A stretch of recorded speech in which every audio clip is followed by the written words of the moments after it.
So starting by laying down, not for super long, long enough to have a moment, a good moment, which we like. Hands behind the head, fingers interlaced, and breathing through the nose. That's a simple way to start.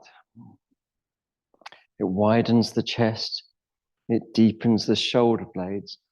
And then, of course, we have our choice to allow all that. So we just allow that to happen. So deep breaths, deepen shoulder blades, chest releasing, mind releasing. Mind and body are one. Mind, body, breath are part of one field, a small field, but that field's within other fields endlessly. Then we're going to lift up our feet, and I hope you'll feel for a moment your lower back is a little bit more intimate with the floor. And I hope you'll enjoy that. Simple pleasures are the best, they say. And again, so breathing into it, we know that yoga has two stepping stones. One is a rich experience. So opening up to a rich experience. And that can involve exploration, such as movements. And then two, the second stepping stone is giving to that rich experience. We call that rich experience the goddess, we call it the field. There are fields within fields, like the field of the body, the brain and breath are one field. They all connect to each other. Everything's connected to everything else, ultimately.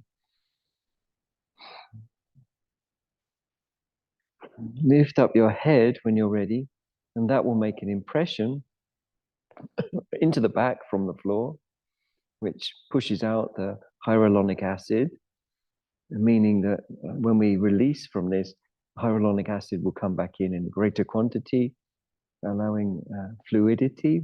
We call it flow or vahi in Sanskrit, which, as we know, if the body, brain, and breath really are a field, then what happens to the body will also happen to the mind. That will flow as well. Head down, feet down, deep breath in and then out, of course. Must have both. And a subsequent set of deep breaths. So breath is everything is a bit of a catchphrase in Vajrasati Yoga. Breath is everything. Because the breath is both the way in which we know how things are and the way in which things are adjusted. Bless you. So flex up again, similarly to before. Feel the lower back again, intimate with the floor. Lift up your head. Breathe through your nose. Again, just feel the intimacy. And that's the invitation to feel intimacy is taken up by the breath. You know, we take the invitation, we say yes to it through our breath, or conversely no to it through our breath, but we're doing one or the other at any given moment. So we're either saying yes or when we're saying no to the moment through the breath. And saying yes means opening up to the flow of things, opening up to the reality that everything's a field, which brings with it powers. When you know that everything's a field, then you don't grasp any of it as particularly mine. And according to some schools of yoga, like the Sankhya school of yoga, this means consciousness becomes freed of its confusion or confuddling. It's a good word, isn't it, for the morning? Confuddling with manifest existence or parts of manifest existence. Head back down, just one foot down now. You choose, doesn't matter if it's left or right. Toes only.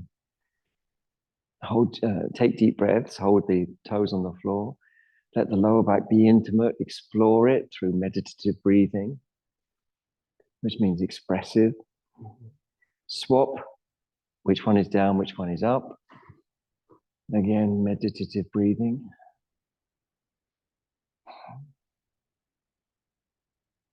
Both up, and then extend your knees. At this point, it may be intuitive to you to want to swing your legs, to want to wag your tail, to want to move your feet, to want to bend and extend your knees. the thing is to break out. So to break out of the confines constructed by the habits of the mind, like, I'm like this and the world is like that. In Buddhism, of course, is an encouragement to focus on the emptiness, both towards conceptions of self and other. Emptiness just means open, just open-minded. When you're ready, bend your legs, place your feet down, take a deep breath in and out. It's audible. So you really flow with the breath. And then with your feet a little way apart, about hip width apart, let your legs fall away from the shrine side of the room. 2 trees in the forest, just falling. Breathe through your nose. Jaw passive. Giving is really the hallmark of true yoga practice. The Sanskrit and Pali word dana, D-A-N-A, dana, giving.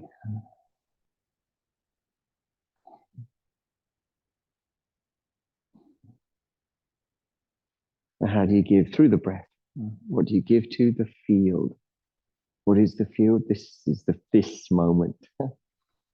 Not parts of this moment or ideas about this moment. But just this moment. Legs up when you're ready.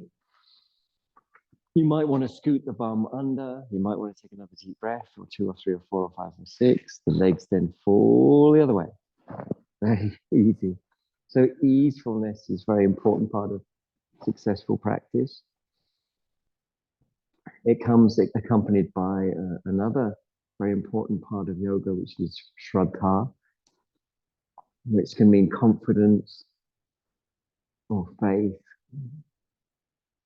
So we have faith in the goddess, we have faith in the field, we have faith, in other words, in the wholeness of this moment, of which what we call our thoughts are part.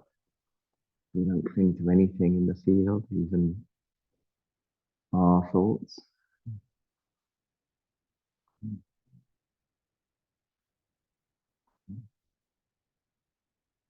So give, completely open-handed. Just open giving.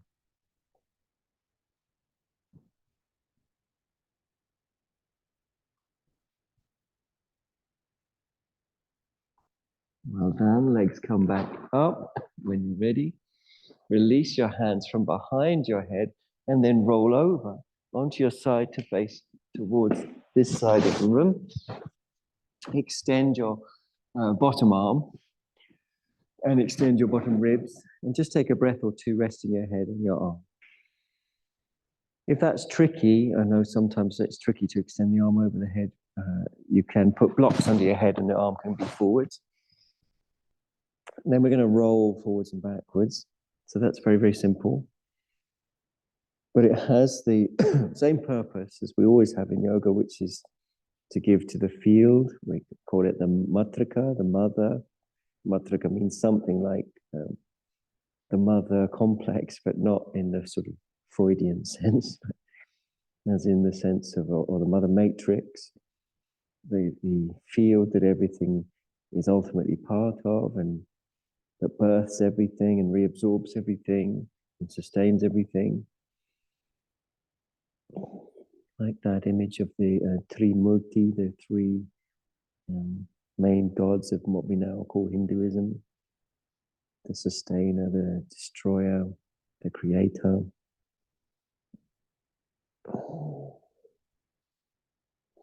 So breath, just roll and find some sensations that are like, beyond grasping,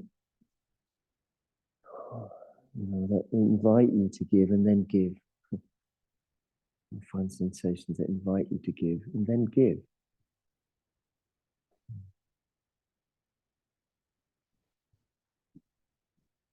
So I don't know about you, I could roll like this for a while. It's like if you get into it and you understand it's about the breath, and you can disappear back home, away from all the concepts of self,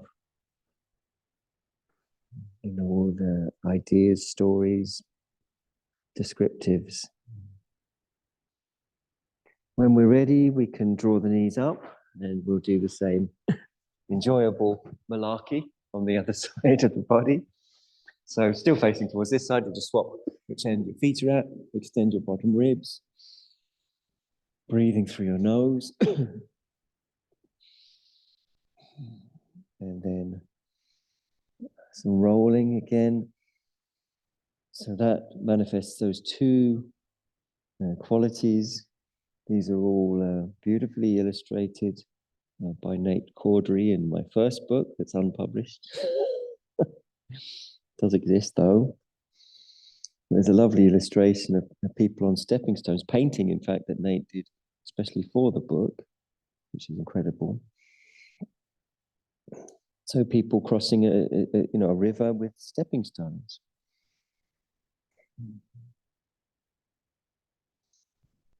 And the first stepping stone is a rich sensation. So find something that's like, oh, things that make you go, ooh.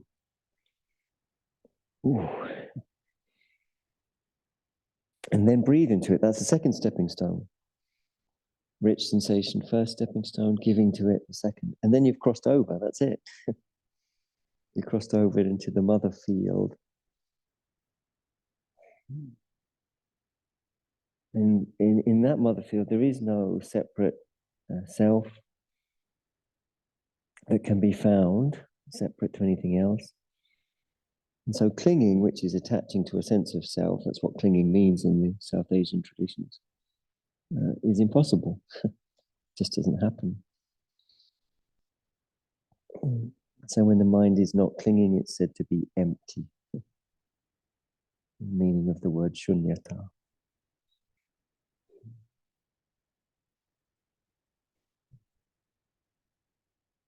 Much as this rolling is marvelous, and I hope you're enjoying it too, we'll bring ourselves back to level and draw the knees up and come up from the side and onto our hands and knees, ready for a modern yoga postural classic that is Adho Mukha Svanasana, downward facing dog. So come onto your hands and knees as soon as you're ready. If you've got a microphone that needs adjusting and a cardigan that needs adjusting, do that now. Otherwise, straight onto the hands and knees and lift up your bum. And so one thing to do first is to really pad your paws so that they mesh with the mat. You can add to that movements of the pelvis, which can help you find your way into your back, and ways in which you might want to gently stretch out the hamstring muscles at the back of the legs. And when all these areas become increasingly loose, then so does the breath, so does the mind. A loose mind is what we sometimes use, the word that I think can cause confusion, non-attachment, vairagya. We find this word, of course, across the yoga traditions. But if you think about it as loose, rather than non-attached, now, vairagya just means you're not sort of, over fired up. There's a sense of peace, there's a sense of space, there's a sense of love. Now, if you can, I'd be grateful to you if you wouldn't mind bringing your shoulders above your wrists now. Even if there are some problems in the wrists, this can be beneficial, even if it's uncomfortable, especially if you open up to the discomfort and explore it, can be beneficial. Although I do accept that sometimes it's necessary to do this on one's forearms. Sometimes, even when it's uncomfortable, it's a good thing to put pressure through the wrists to help stretch the tissue and open up the carpal tunnel. We're going to lower the knees and just touch the floor very lightly. Should be almost frustrating how light it is. And then we're going to raise one leg, keeping the other knee down, and vice versa. And for better or worse, we come back to Kumbhakasana, and then back to Adho Mukha Svanasana, the downward facing dog. Draw some deep breaths. Really let them begin to happen. Tightness of the diaphragm begins to loosen. Tightness is associated with clinging. clinging to stories or vikalpas, as they're called, about oneself, about other people, about the world. But you never step in the same river twice, Heraclitus said.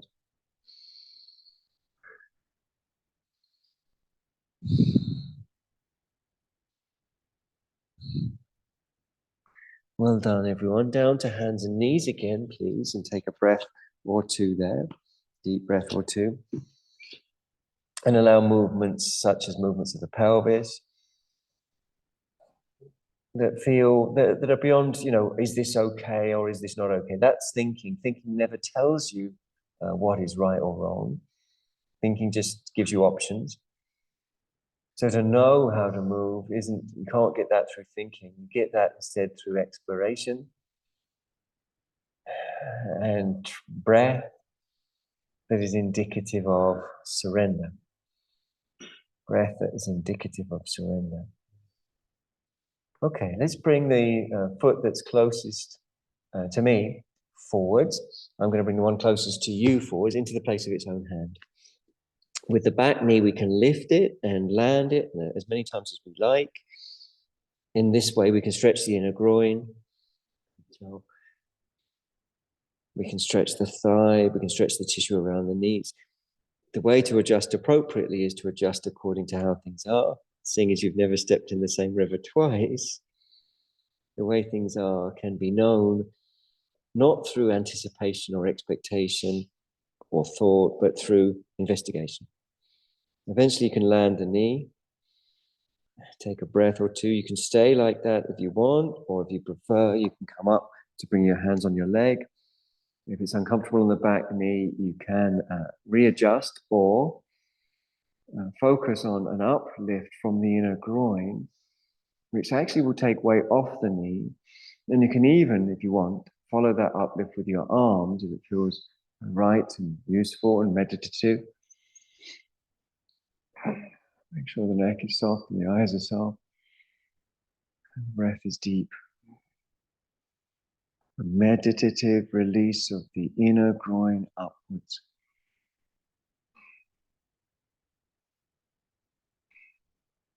Jaw soft.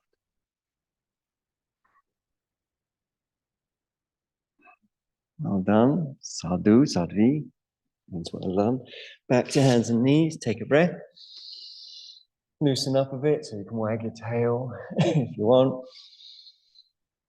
And then obviously we're going to do the other leg. So when you're ready, the other leg comes forwards. And lifting the back knee, stretching it, landing it as many times as feels meditative, which means absorbing. And absorption always shows up. Another, I think, useful little way to remember how to practice yoga is lila, arta, lakshana. Lila, play, lila, for the purpose, arta, of absorption. And look for signs of that absorption. Like you're feeling more relieved, you're feeling more intuitive, you're feeling more spontaneous. The breath is more expressive. You sense power running through you that is a beautiful surrender to dance. These are signs. Again, you can, if you want, once you've landed the knee, climb up onto your leg. This is Anjaneyasana. Light tone on the tongue, which is reiterated. Breathing through the nose. Pelvic floor has a certain, we can call it stability, but it's just keeping energy in the central channel. You can follow through with the arms if you want from that upward release of the groins and the inner thigh and the front thigh. Breathing through your nose. Roots of the neck soft.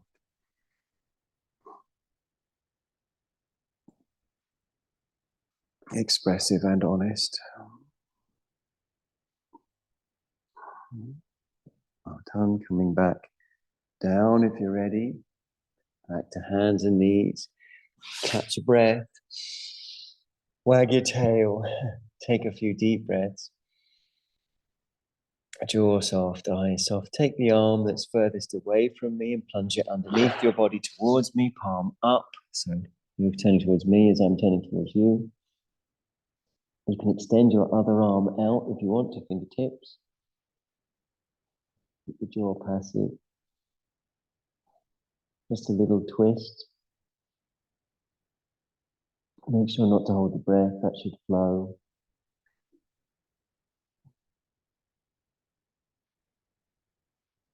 Expressive, honest.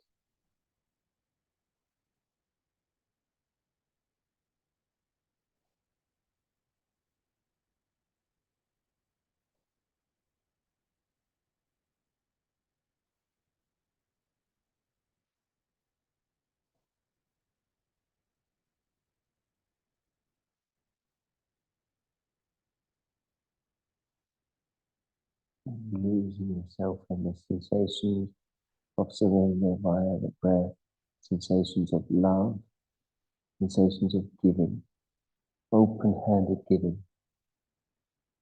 Retract your extended arm and use it to push into the floor. Come to hands and knees, take a breath, or 2 or 3 or 4 or 5. And similarly, the other arm now goes underneath your body, and you're breathing easy. That's it. Other arm extends out to fingertips.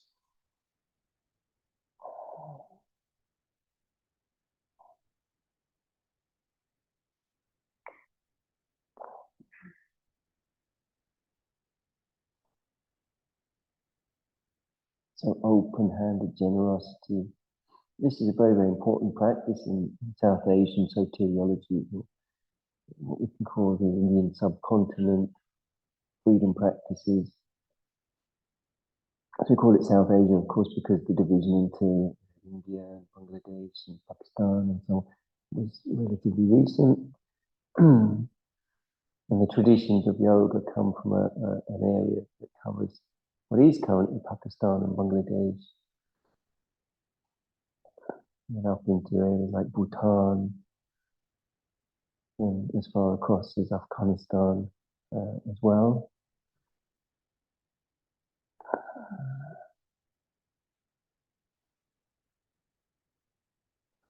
Breathing, breathing.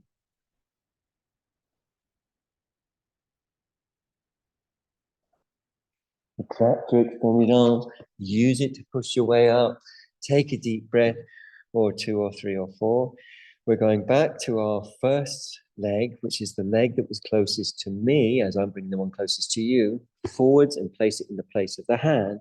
Then we're going to lift the back knee, extend it and land it a few times, stretching the inner groin and looking for yoga union. Now we're going to bring the same hand as that bent leg onto the bent leg. My thumb's facing away from you, my fingers towards you, and your fingers are facing towards me and your thumb away from me. So push down, lift, and turn by hooking your elbow so you turn towards me or the shrine, and the elbow goes on the outside of the leg. And then you begin a slow, honest process of pressing a little, lifting a little. And I find backwards and forward motion really helps with the thoracolumbar fascia on the back to release. And you're not looking to go further. You're just looking for meditation. So even if you can go further, it doesn't mean that as a yogi that you need to. You might find where you are, it's like, this is interesting, rich and meditative. You can breathe into this.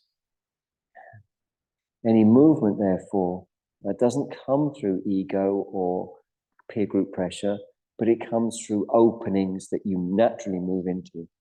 When they occur, and if they don't, that's fine. You stay where you are. If you do move further, the hand that's on your thigh will move gradually further up the thigh.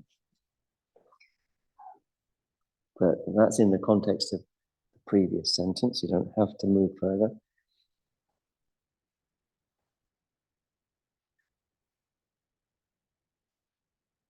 Great. Okay, slowly release. So good to focus on the subtle. Back to hands and knees. Take a breath or 2 or 3 or 4. Just wag your tail a little, loosen up your back. And then the other foot goes forwards into the place of the other hand, so it should be the one furthest away from me this time. Similar thing. And again, you might want to play with the placement of your back knee. Before, when you're ready, hand onto your thigh, thumb medial towards the inside of the leg, fingers lateral, and then hooking over when you feel ready and taking your time. A saying that we often use in this school of yoga, Vajrasati Yoga, is a great yogini gets more and more from less and less. In other words, where a less qualified yogin might need to do a one-handed handstand on a dangerous precipice and expensive leggings to get their absorption fix. A great yogini opens her front door in the morning and there's a bit of sun shining, it touches her face and she disappears into the mother field. That's a great yogini. So get more and more from less and less. Again, lifting, turning, working the belly round. Little by little. Breathing. The backwards and forwards motions can sometimes really loosen off that otherwise tight thoracolumbar fascia. Great. Okay. Release. Nice and easy. Back to hands and knees. Catch a deep breath. We're coming into an Adho Mukha Svanasana, but one where we're going to bring our thumbs together all the way along their length. So they look like that, like a beautiful sunrise. And we're going to take our feet very wide by my sort of opposite. So we've got the hands together like a beautiful sunrise and the feet very, very wide. And then I think it can be possible to imagine and feel that you're pushing energy through the back without holding the breath, pushing energy through the back. Like one stream of energy keeps reiterating itself through the central channel, which runs immediately in front of the spinal column. Deep, investigative, disappearing into the richness, the dance, the field. And that can start with the field of the body, brain, and breath, of course.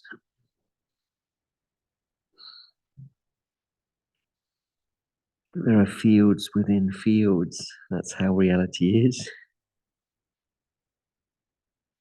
And ultimately, everything's part of one field that we call the universe. Okay, release. Take your hands a little way apart. Bring yourself down to sitting, and we're going to sit perhaps on 2 blocks. If you've got 2 blocks, it's useful to have. You can do it on just 1 block. You can do it on none blocks, none at all, no blocks. But if you've got 2 blocks, short end to short end like that. And then sitting for Dandasana. And Danda is Sanskrit for a stick. It can mean anything that's straight as well. So drawing the butterfly out and back. If you've got 2 blocks, the benefit to that is it means your hands have somewhere to go as well. Legs together or feet together. Legs might not be. Or might be the other way around. Your feet might not be together because your thighs are fine either way. So it depends on the shape of your legs. Some people can have their legs together and feet together. Some people will have just their thighs together. Some people will have just their feet together. Sit up really tall. Draw your arms back. Drag them back. Stretch your chest. Light tone in the tum, which means it's light like a dandelion seed. In other words, it can respond and does respond to subtle changes. So light, lagu, is pretty much the same as empty. We find pointers to this throughout the South Asian tradition. So moving left, moving right, moving forwards, moving backwards. Breathing through the nose, lower back, in and up, chest wide.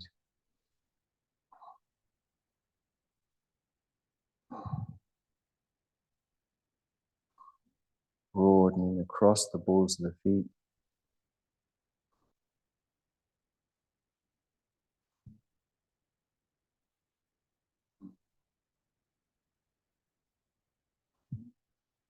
So everything's meditative, even broadening across the balls of the feet. It's not something you do like turning a light switch on. It's more like tuning in an old-fashioned radio. You tune into the holism of the action. It means you're relaxed, breath-centered. There's an honesty, profound honesty and openness. Great, okay, ease out of it, let the pose settle. Take a deep breath, or two, or three, or four. Bend the leg that's closest to me, just as I'm going to bend the one closest to you. That's it. Then, with your fingers interlaced around your shin, hop the straight leg a little bit away from me, just as I'm hopping mine away from you, just a little bit. Centimeter is enough.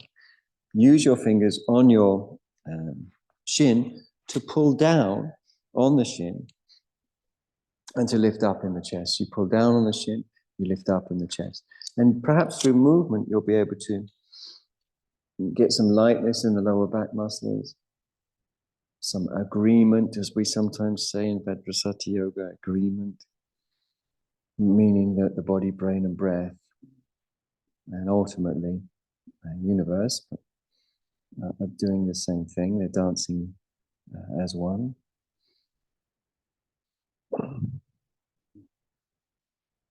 And so this is very beneficial, the holism of lift, of space, of breath.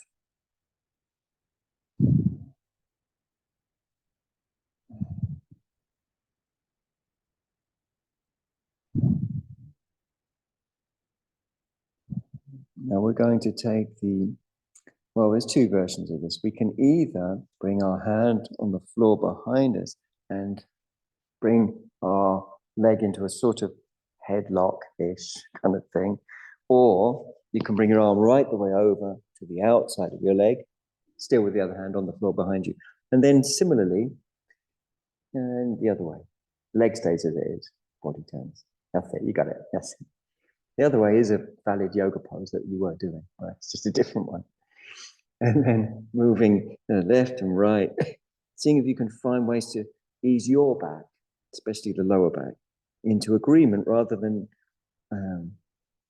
this overwhelming the body to try and achieve the pose, which is, the classic big mistake that can be made. So holism, that's all we're interested in. And you don't need to look like you're getting further, although sometimes space is open and of course it's natural to move into them. This is Marichasana number 3.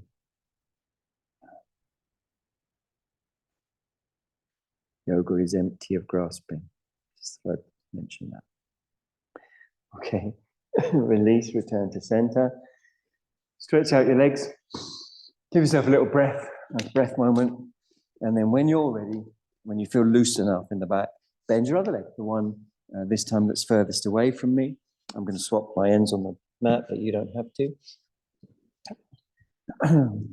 And similarly, use your shin to help you lift and lengthen and breathe and make space and feel calmness.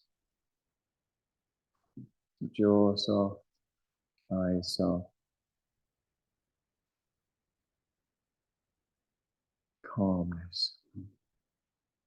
And so the word yoga could be translated as holism. We're told in some texts like the Sankhya Karika and the Patanjali Yoga Shastra, we're told that the way to freedom, to liberation is through the field, through Prakriti.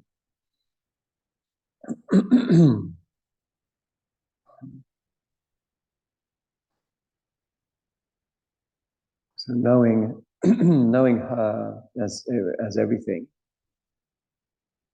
in this moment negates clinging, and you get this kaivalya. The Yoga Sutras talks about kaivalya, which means isolation of one thing from another. Oh, I can see this and this. I can see the field of interdependence, and I can see the true reference of I am, which has no name, has no age, was not born, does not die. If you're ready, lift and turn in one of the two ways I mentioned. Work your tummy round, middle phases. But we're not trying to get more. Because more is always limited, isn't it? However much more you get, it's still finite. What we're interested in is the infinite in the present, the infinite present.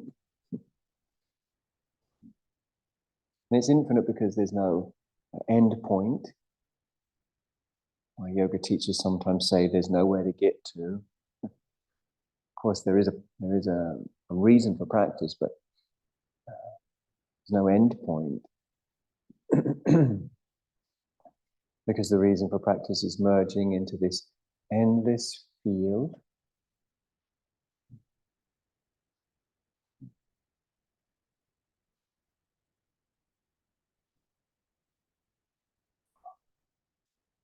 We're investigating further spaces, but moving further around should be natural and not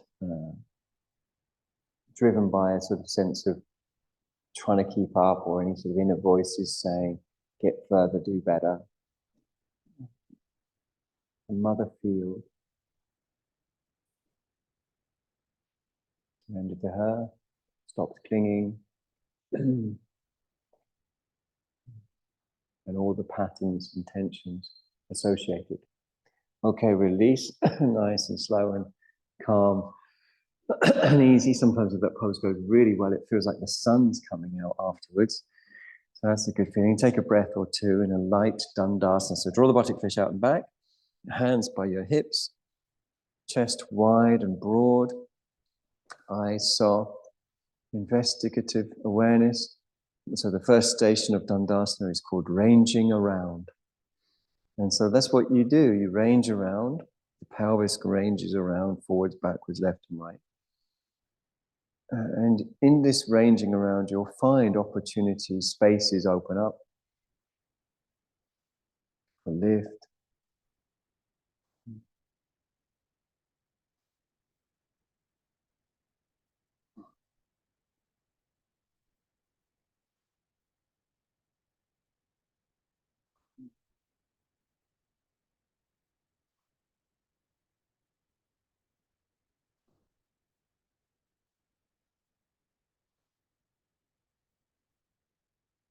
Okay, nice and easy.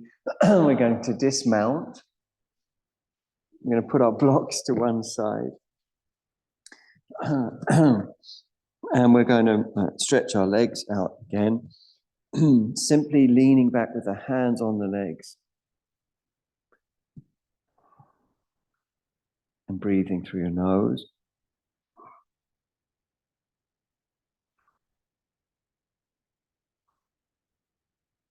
And then when you come up, feel your sitting bones pushing the ground backwards as you come up to upright. Breathe through your nose deeply. Place your hands behind your head. Similarly, roll back. We're rolling back by about 60 degrees, raising the toes up. Level with the eyes. And we're not trying to keep the back flat. It's just the way it is.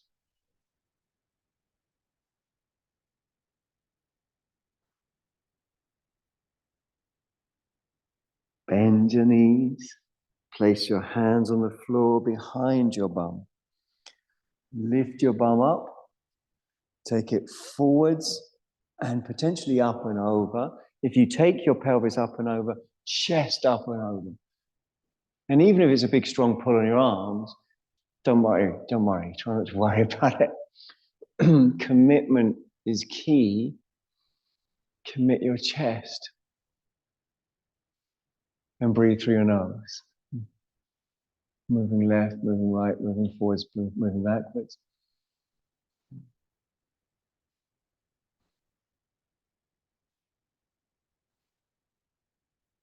Well done. Coming down as calmly as you can. Cross your legs into a regular seated cross-leg position. Draw the buttock flesh out and back. So that's important, getting hold of your bum like that. Drawing the buttock flesh out and back. Palms up. Breathe through your nose if you can. Drop your shoulders. Jaw soft. So recommending the eyes closed.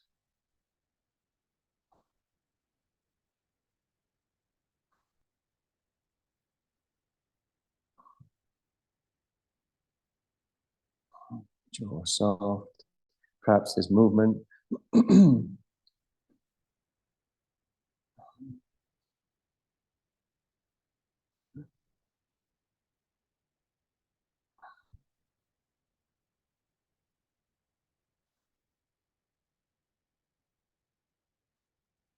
Deep, investigative, organic, natural.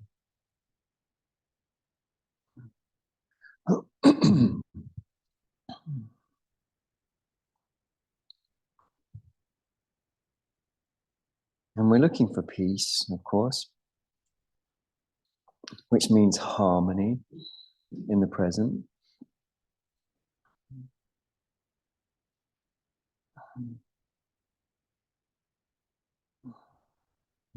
Which means all the cells of the body agree to the posture. That takes whatever time it takes. That's how you practice yoga. You stay in a posture until there's peace.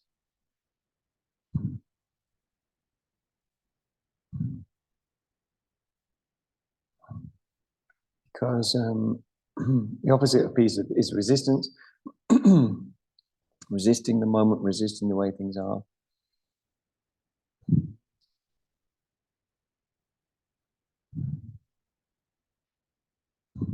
Because knowing the way things are is all you need, because on that basis one responds to the way things are. So we just need opening. Inhale, lifting. Exhale, turn towards me, just as I'm turning towards you. Empty of grasping. So this is Parivrita, Sukhasana. Trying to feel your spine between your sitting bones. Out without holding the breath.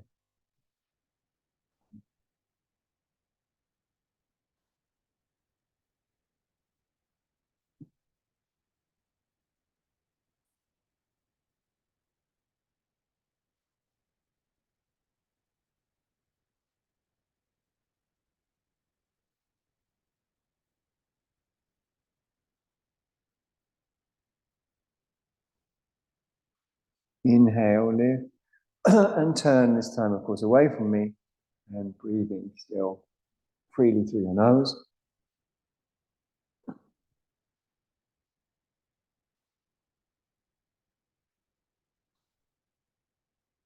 Notice if there's any gripping in the body. Best way to notice that is through your breath. If there's gripping in the breath, there's gripping in the body.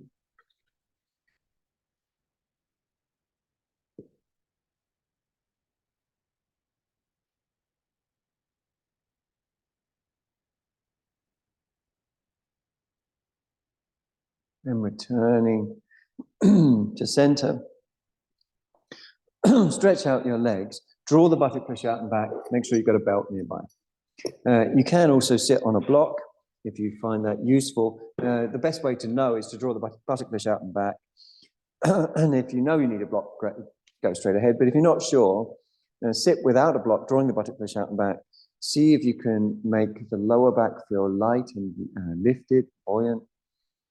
If you get the answer, yes, it can feel light, then you don't need a block. If you're not sure, or you know it's not, then you use a block. Anyway, we then take the strap, whether we're using a block or not, and that goes around the balls of the feet. And you pull gently on the strap in such a way that you can drive the back of the body in towards the front of the body. So use the strap to drive the back of the body in towards the front of the body and lift the front of the body up.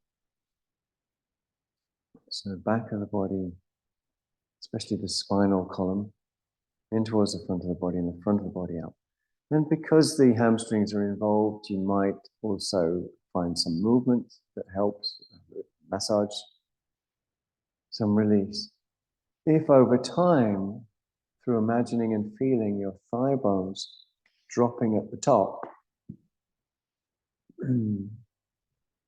the pelvis tilts a bit more, then you go with it. It really does depend a lot on what the hamstrings are doing. And so you can find ways around tightness to move left and move right. And if the pelvis does start tipping, it might feel appropriate to walk your hands along the belt at some point. You can if you want. You know, we're not looking to look a certain way, but to feel a certain way. So some people will stay using the belt because they're getting, you might be getting your meditative release that way. And others have got short legs, long arms, perhaps, so you might end up holding the feet. That's equal. It's not better or worse, it's just equal.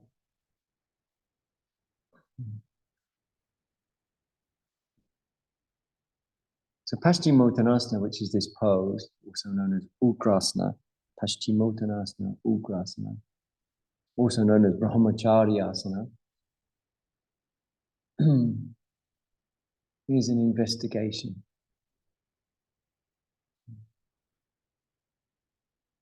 It's like you're knocking, at the door, see if it will open. If it doesn't, fine, you wait patiently, knock again, try another door. Moving to the left doesn't open up before you move to the right, for example.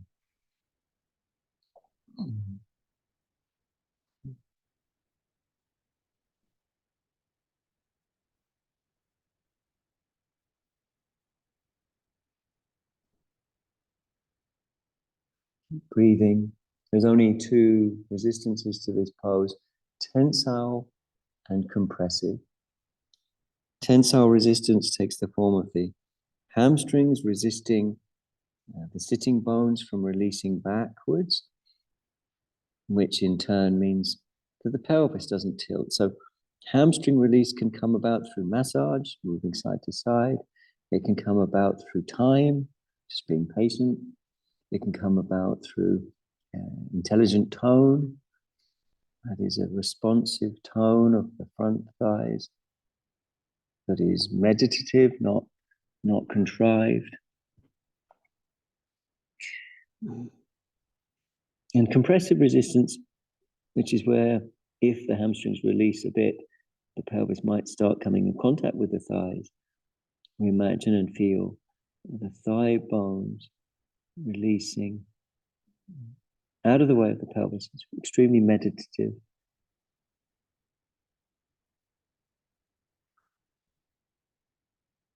A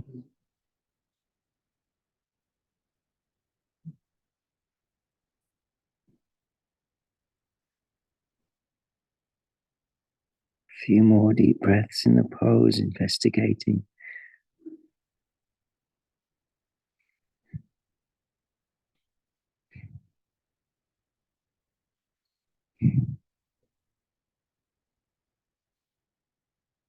Okay, leading with the chest, wherever you came to, will come nice and easy out of that. Come to sitting. I'm going to suggest sitting on a brick block, one of the ones that's shaped like a brick. You can do it on these other foam blocks with the short end facing forwards. That can work. And I'm going to suggest the pose Siddhasana. So Siddha is an accomplishment. It means to perfected or accomplished. Like the name of that fella behind me is Siddhartha, whose artha means purpose. Siddha means perfected or accomplished, one whose purpose is accomplished, Siddhartha. So if you can, you sit in this pose Siddhasana, but any comfortable position's fine. Bring your hands to your heart to prayer position.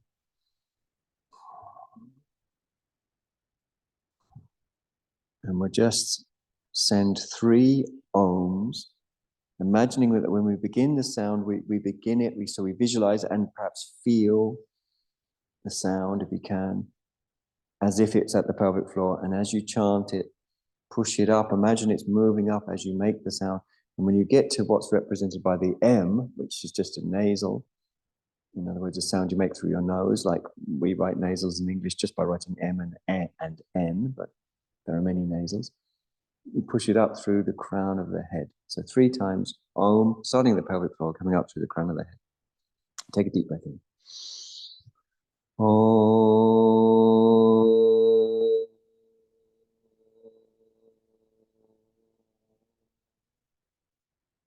2 more.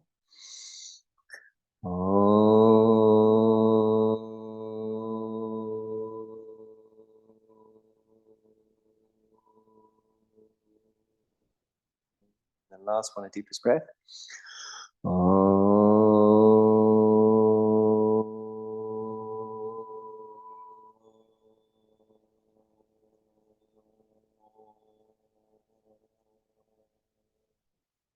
And then deep breaths to relax at the end of that. Just letting the breath really happen. Sense of trust, sense of giving, open-handed generosity.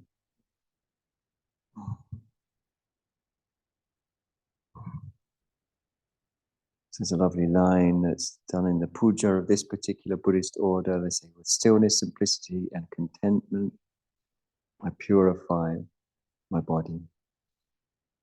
With open-handed generosity, I purify my body. With stillness, simplicity, and contentment, I purify my mind. With open-handed generosity, I purify my mind. So open-handed generosity is like the generosity of the trees. It's just their automatic reaction, response is they're just in a giving mode.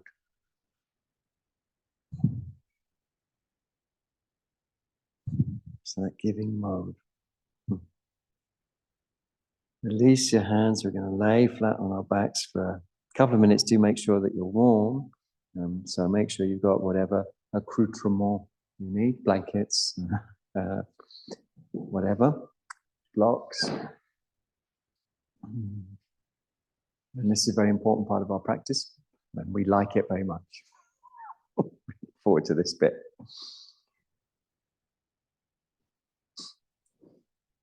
And we find this practice attested in the Dattatreya Yoga Shastra, but of course there are much older pointers to corpse pose in various practices that would be done by Buddhists and other tantrikas.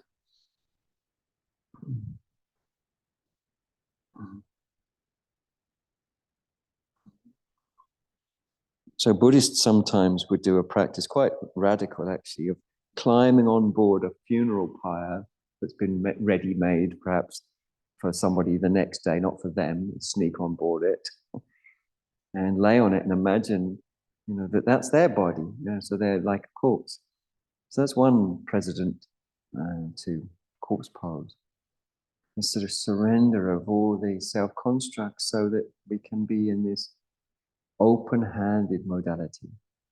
And then much later we find it attested in the Dattatreya Yoga Shastra of Hatha Yoga, which says, lay on your back with your mouth facing the sky, with your limbs loose, as if you were dead.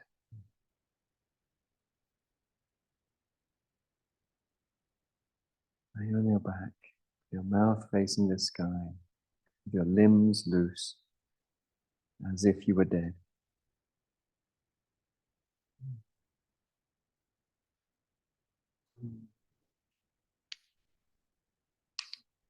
This, the text says, is an excellent sankita, that is, melting practice.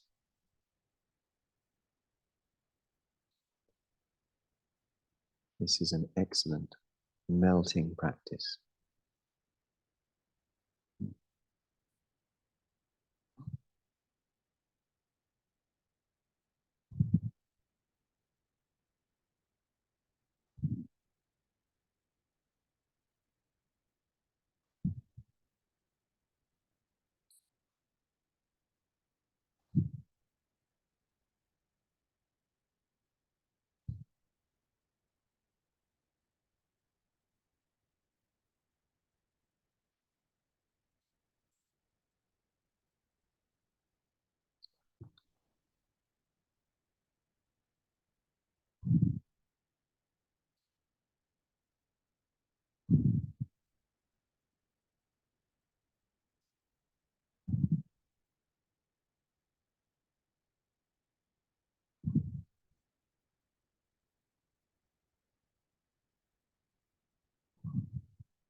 And melting is giving to the mother field, returning to the source. We sometimes call that the yoni, or the Tathagata Garbha. That means that the womb of thusness.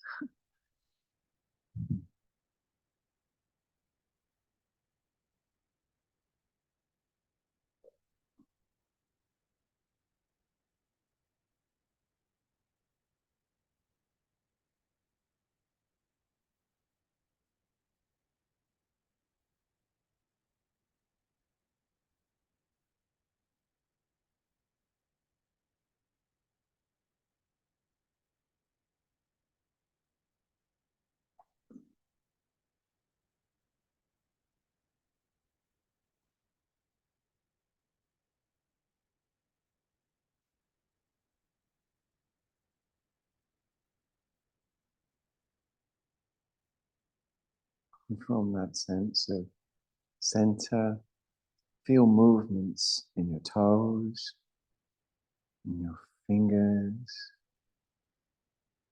in the ankles, and the wrists. So beginning to feel into the body through movement, investigative, coming from the center.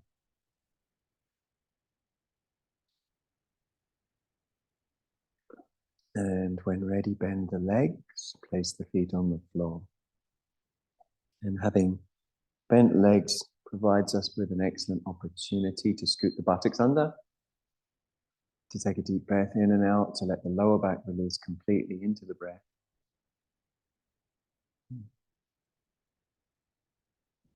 And then roll onto your side, facing away from this side of the room, laying as comfortably as you can.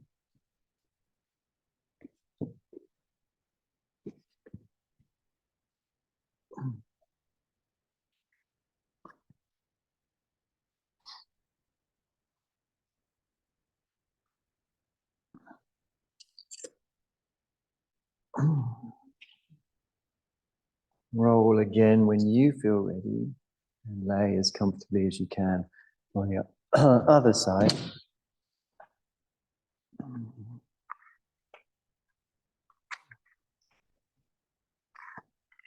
Let in a bit of light and a bit of color.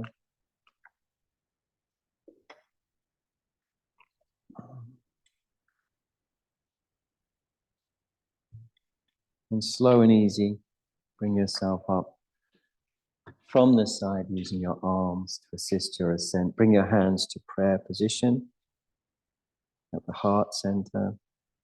And if you agree with the following sentence, you can say, I agree, by saying Om. May any benefit that we've gained interacting in this way be shared for the alleviation of the suffering of absolutely without even one exemption anywhere in the universe, all beings. Om.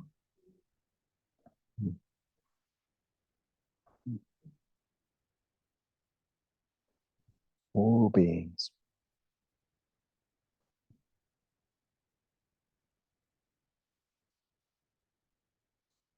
Thanks for your time. Lovely to see you. Thanks, Zoomers. Appreciate you coming along as ever. It's so good to see you. So much love to you. And have a chill day. Lots of love. Bye for now. Thanks for coming. Bye again.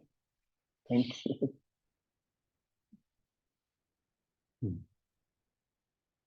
Bye.